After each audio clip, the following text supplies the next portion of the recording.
Hi, my dear students, welcome back. Now we are going to discuss the anecdote, The Price of Flowers by Prabhat Kumar Mukhopadhyay. The author is a Bengali novelist and short story writer. His short stories are mainly based on real life situations.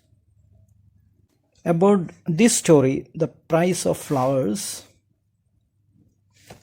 it describes the bond of human relationship, which is very strong, and words and deeds can make that bond even stronger. The anecdote happens in London. The author, an Indian, lives in London. He goes to a restaurant, a vegetarian restaurant. There he meets a girl who shows a special interest in him.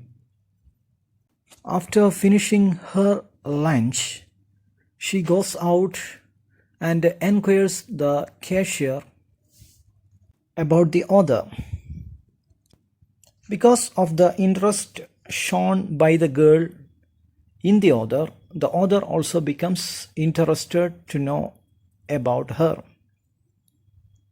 He asks the waiter about her, and the waiter does not know much about her except that she visits the restaurant on Saturdays. The author goes in search of her on Monday, but he was not able to see her. Then he waits for her till the Saturday, and he goes to the same restaurant, and luckily she is there. He goes directly to her and greets her. They have a chat for some time. She asks the author about India and shares her idea about India. She says that India is full of tigers, snakes, and fevers. I think this is a typical understanding of the Westerners about India at that time. At this time, we are reminded of the phrase used by Rudyard Kipling, white man's burden. That is, the white man believed that Indians are not cultured, and it is their duty to make them cultured. And the author clears her misunderstandings about India. She tells the author that she has a mother and she is interested about India because she has a brother working as a soldier in India.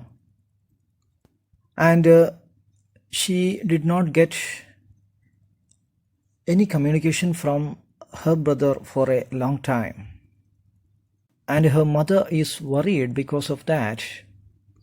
And she will be much relieved if she is able to meet and talk with an Indian. She indirectly tells the author to accompany her to her home and talk with her mother. The author happily agrees and goes to her home with her. On the way, she talks about her present job, and it is a little mechanical. They reach Maggie's house, and at this time her mother is preparing cakes in the kitchen. The cakes are to be sold in the neighborhood on Saturdays, which is the payday for poor people. And this, preparing cakes and selling them, is their livelihood.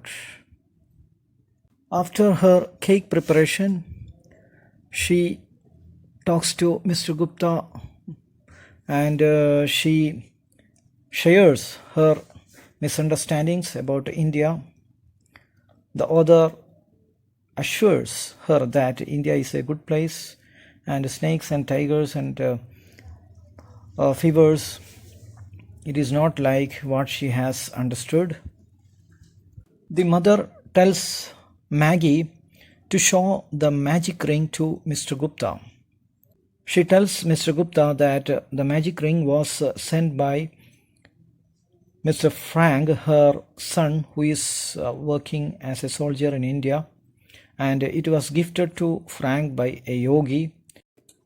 She urges or requests Mr. Gupta to look into the ring and tell the current status of Mr. Frank. They have tried to understand about Frank through this ring, but they were not able to, and they believe that as Mr. Gupta is a Hindu, he will be able to tell about Frank by looking into the ring. Gupta looks into it, but he is not able to see anything, and he understands that superstition is not only in India, it is everywhere. In order to change the topic, the author expresses his exclamation or excitement at a violin which he saw there. He asks about the violin, and Maggie's mother tells him that Maggie was not able to get any class in violin. All she knows were learned by herself without anybody's help. Mr. Gupta requests her to play on it.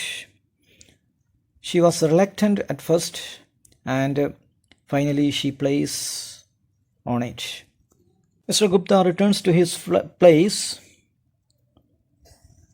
3 months passed, and Maggie's family did not get any information about Frank.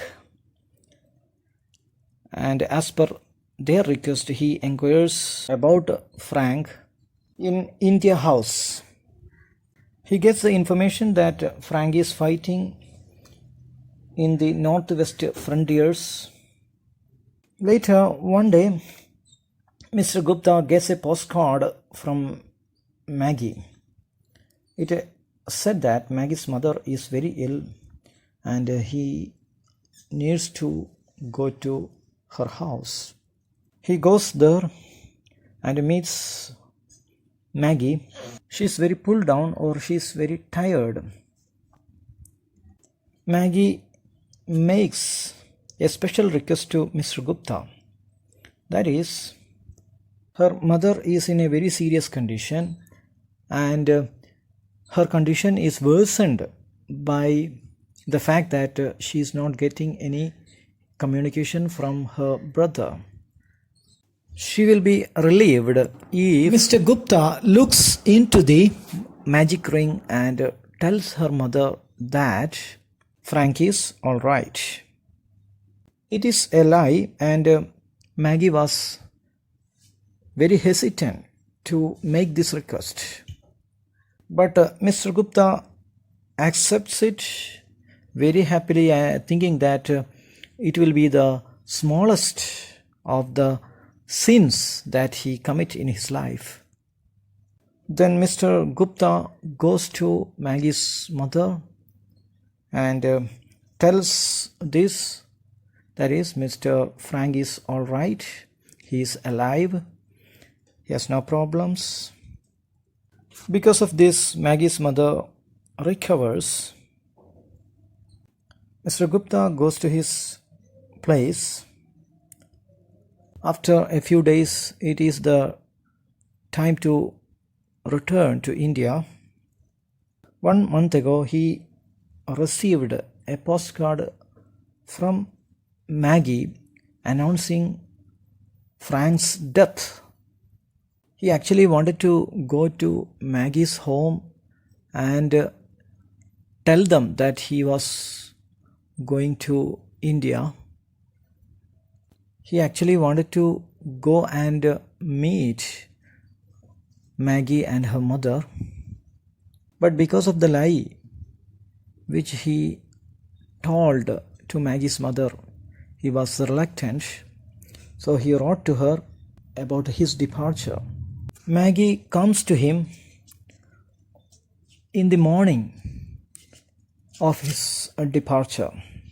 Maggie inquires where in India the author was going,